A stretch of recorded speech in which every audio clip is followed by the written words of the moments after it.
کل اسحاق ڈار صاحب نے جس تقریر میں یہ عوام پر مہنگائی کا بم گرایا تو اس میں انہوں نے ایک بہت ہی قابل غور بات کی. سنیں وہ کیا کہہ رہے ہیں.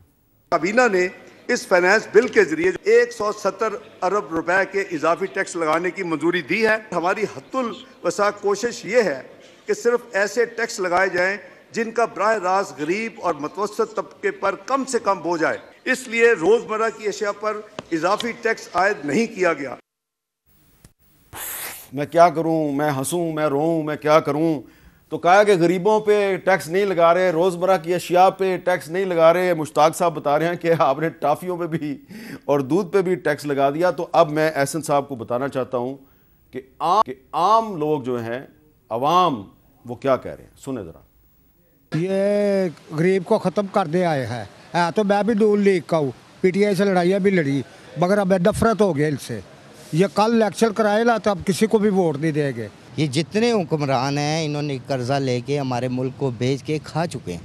ہمارا ملک ختم ہو گیا ہے. ان حکمرانوں نے, کوئی پارٹی نہیں رہی, سب پارٹیوں نے مل کے کھایا. یہ اب پی ڈی ایم میں جتنے بھی بزنس ٹائکون بھی بیٹھے ہوئے ہیں, شہباز شریف ہے, زرداری ہے, ان سب کے پاس اتنا پیسہ ہے.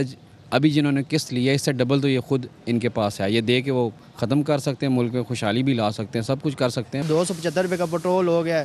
اب انڈیا ہمارے ساتھ کے ہے, وہ دیکھیں ان کا کتنا لیٹ سستا پٹرول ہے. افغانستان کو دیکھ لیں, بنگلہ دیش کو دیکھ لیں. اب وہ کدھر سے کدھر ہے تو ہمارا حال دیکھیں کیا ہے. غریب مکاؤ مہم شروع ہو گئی ہے. پہلے یہ لوگ غربت مکاؤ مہم کا دعویٰ کیا کرتے تھے, اب غریبوں کو مکانے کا جو ہے نا وہ دعویٰ جو ہے وہ ہمیں نظر آتا ہے. احسن اقبال صاحب, آپ اور عمران خان آپس میں لڑ رہے ہیں, لیکن لگ یہ رہا ہے کہ عام لوگ جو ہیں وہ آپ دونوں کے خلاف ہو گئے. دیکھیے, میں سمجھتا ہوں کہ اس وقت واقعی آپس کی لڑائی کی ضرورت نہیں ہے. ملک ایک سنگین اقتصادی بحران میں ہے, اور میں تو اس حد تک جاؤں گا کہ جب ملک کے اندر یا گھر میں آپ کے آگ لگی ہو تو وہ وقت یہ نہیں ہے کہ آپ یہ بحث کریں یا لڑائی کریں کہ یہ آگ کس نے لگائی ہے. وہ وقت ہے کہ اس آگ کو بجھائیں. اس وقت ہمیں 2-3 بحرانوں کا اکٹھا سامنا ہے. پہلا بحران تو پینڈیمک کے بعد جب یوکرین کی وار آئی تو اس کے نتیجے میں بین الاقوامی سطح پہ تیل اور تمام اجناس کی قیمتیں آسمان کو چلی گئیں. اس سے ہمارا جو درآمد کرنے والا بل ہے وہ بے قابو ہو گیا.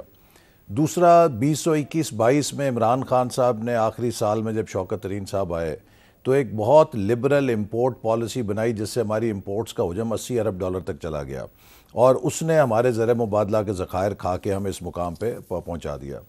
تیسرا پھر جو بحران اب اس وقت پوری دنیا میں گلوبل انفلیشن کا ہے. دیکھیے, امریکہ میں highest inflation, UK is in complete mess, France, Europe, ہر دنیا کے ملک میں آپ جائیں وہ کہیں گے 30-40 سال سے زیادہ مہنگائی ہمیں آ گئی ہے. اس کی وجہ یہ ہے کہ پینڈیمک کے دوران بھی انہوں نے اربوں ڈالر کے نوٹ چھاپ کے لوگوں کو پیسے دیے, اس سے انفلیشن آئی. پھر یوکرین کا وار کا نتیجہ, آج بنگلہ دیش جو ہے وہ بھی IMF کے پاس جانے پہ مجبور ہو گیا ہے. اور یہی جو باتیں آج لوگ ہمارے کر رہے ہیں, بنگلہ دیش کے عوام بھی اسی قسم کی باتیں کر رہے ہیں, چونکہ IMF کے پروگرام کے تحت وہ بھی ایک ایڈجسٹمنٹ کے اور ٹیکسوں کے اور نرخوں کے اضافے سے گزر رہے ہیں.